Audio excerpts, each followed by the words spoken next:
Welcome to the Manager's Tea Break. I'm Nikki, and thanks for spending your break with me. Today's episode is how to prevent demotivation, according to the theory. Preventing demotivation is a topic all good managers care about. Why should we even bother to look into the motivational theories? My view, there's food for thought in each one. There's no perfectly correct theory to choose from. I wish there was. That would make our lives as managers much easier. So in my view, it's worth taking a look at some of the classic and some of the more recent motivational theories to improve our base understanding of motivation. It's interesting to see how different theories have evolved over time, and for many of us, by the end of our careers, there will likely be better research around to draw from. The classic theories of motivation. Let's start with the classics: Taylor's scientific management, Maslow's hierarchy of needs, and Hertzberg's two-factor theory. Taylor's scientific management. Frederick Taylor was an American engineer and management consultant. He was born a decade after the end of the Industrial Revolution and lived from 1856 until 1917. His approach to management was based on the measurement of what can be done better and how, monitoring to ensure targets are met, and control through analysis. He was laser-focused on efficiency and productivity, and his famous book, The Principles of Scientific Management, came out in 1911. His scientific management theory was all around identifying the most efficient methods of production. He wanted to identify the most efficient workers and why they are so good, then train the remaining workers to work like the best, and then reward workers based on productivity. So for example, how many pieces of something they produced. For Taylor, what motivated people was money, and money alone. And in his view, it should be based on targets, rewarding those who meet the targets and paying them based on a piece rate or unit of output. A famous Taylor quote succinctly sums up his thinking when it came to managing employees. "We do not want any initiative. All we want is them to obey orders we give them, do what we say, and do it quick." What did his theory mean for managers? Well, the implications of this theory meant that managers should maintain close control and supervision over their employees, demonstrate an autocratic style of management, which created a them versus us mentality, and motivate workers using piece rate payment. And before you think this theory sounds so old-fashioned and in the past, think critically about the world we live in and the companies existing today. Manufacturing facilities in emerging markets often use piece rate payments. And what about an Amazon warehouse or a delivery job in the gig economy like Uber Eats? Maslow's hierarchy of needs.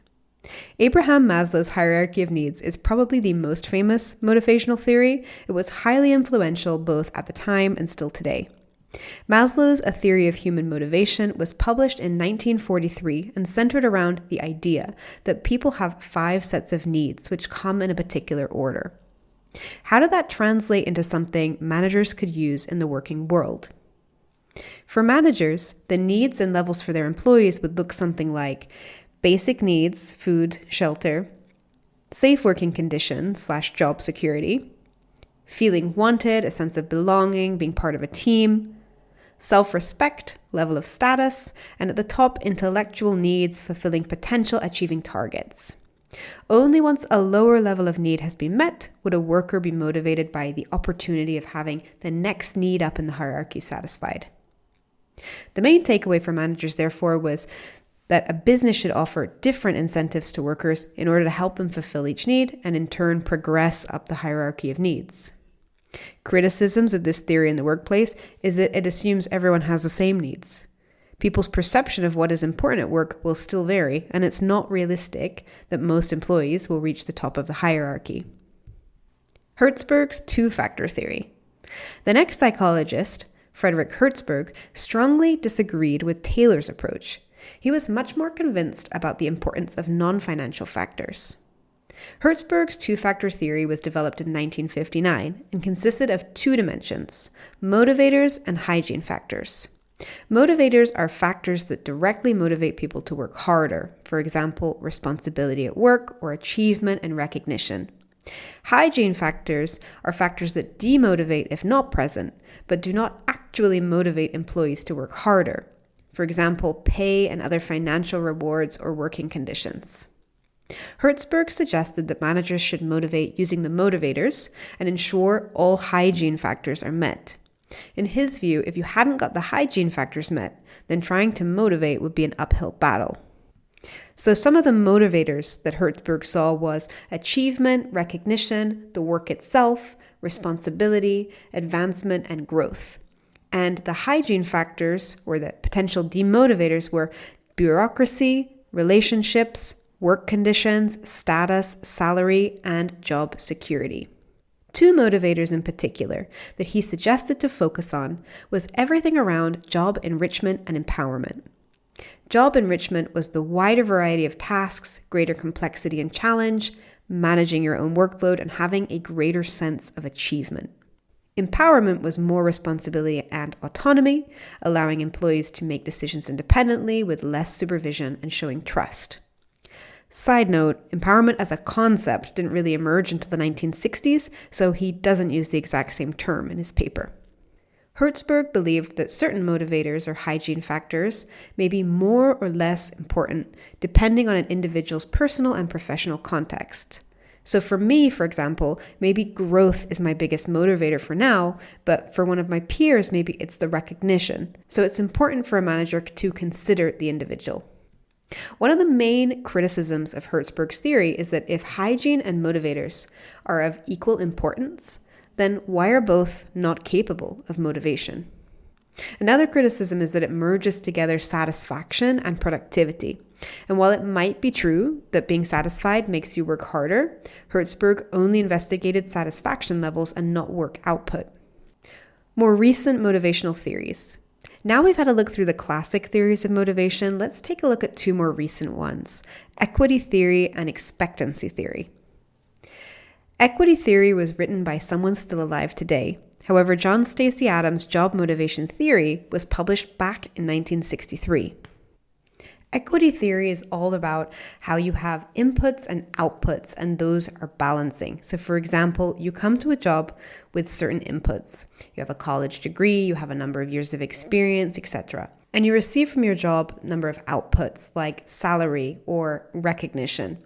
And when these inputs and outputs balance, then you're motivated. But if there becomes an imbalance where maybe you feel you're getting underpaid, for example, at your job, then you feel that you're not getting as many outputs as you have input. So maybe you balance that by giving less effort, therefore bringing down your inputs and having then again equal amounts between your output and your input. I know that's a little confusing, so if you want more information on equity theory, head to my blog. The link is in the podcast description, and there's a little 3-minute animation about equity theory. But you have an intro to it, so what are its implications for managers? Well, following equity theory, managers of a demotivated employee should consider what the employee thinks their inputs versus outputs are, and then they should take steps to correct the imbalance. Again, if the inputs are what they put into the job, time, effort, ability, loyalty, flexibility, reliability, heart and soul, for example. And then your outputs, what you get are your pay, your bonus, your benefits, job security, reputation, responsibility. And when these things are in balance, then you're fine. But if the things are out of balance, then the manager needs to find out what has gone down potentially in the outputs and somehow find a way to correct that. Now, limitations of this theory, which you may have already considered, are it can be difficult from an outsider view to first understand if an imbalance exists, and if so, then what specific actions should be taken to rebalance the scale. For example, the theory hasn't considered the number of demographic and psychological variables that affect people's perceptions of fairness. Silicon Valley might be the best example of equity theory at work. In offering such a variety of perks, companies are inadvertently trying to balance the scales, but the success of these initiatives in relation to the theory is still inconclusive when it comes to measuring job satisfaction. Next is expectancy theory. This is the last theory for today. This was developed by Victor Froome in 1964, and expectancy theory believes an individual will be motivated when they believe they can hit their targets, they know they will be rewarded for hitting their targets, and they value the reward. So there's an equation behind this, which is motivational force equals expectancy times instrumentality times valence. So expectancy is the belief that if you work hard, you put effort, you will be able to hit the targets, the performance set by your manager. Instrumentality is your assessment of how likely are you to receive a reward if you hit the targets that have been set for you.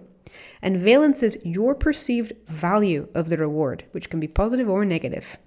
And according to expectancy theory, all three factors must be present to motivate employees effectively.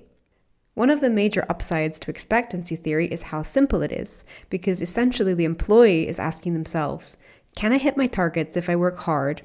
Will hitting my targets lead to rewards? And do I find the rewards desirable? And the manager has easy ways to try and answer these three questions. So for example, if the employee is thinking, can I hit my targets if I work hard? The manager has to just make sure the employee has the tools and the time, assign an employee that already has or will gain useful skills, and be available to provide support and encouragement. If the employee is asking, will hitting my targets lead to rewards?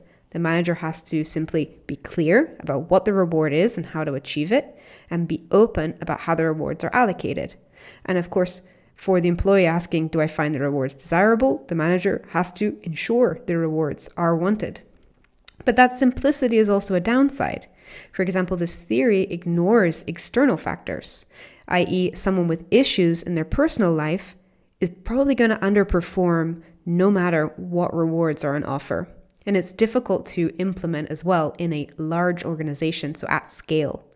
Summing up, we looked at 5 different theories which came out in the span of roughly 50 years. We had Taylor's scientific management, Maslow's hierarchy of needs, Hertzberg's two-factor theory, Adams' equity theory, and Vroom's expectancy theory. If anything, this should give you the confidence that motivating employees is hard. There's no definitive answer on how to do it best. There's definitely things that can be taken and implemented from each of the different theories, which is why it's worthwhile to understand the research out there. But I hope that listening about the different theories inspired you rather than overwhelming you. Thanks for listening. I'll see you in next month's episode. Make sure to subscribe to the podcast. And if you want more content, then check out my blog.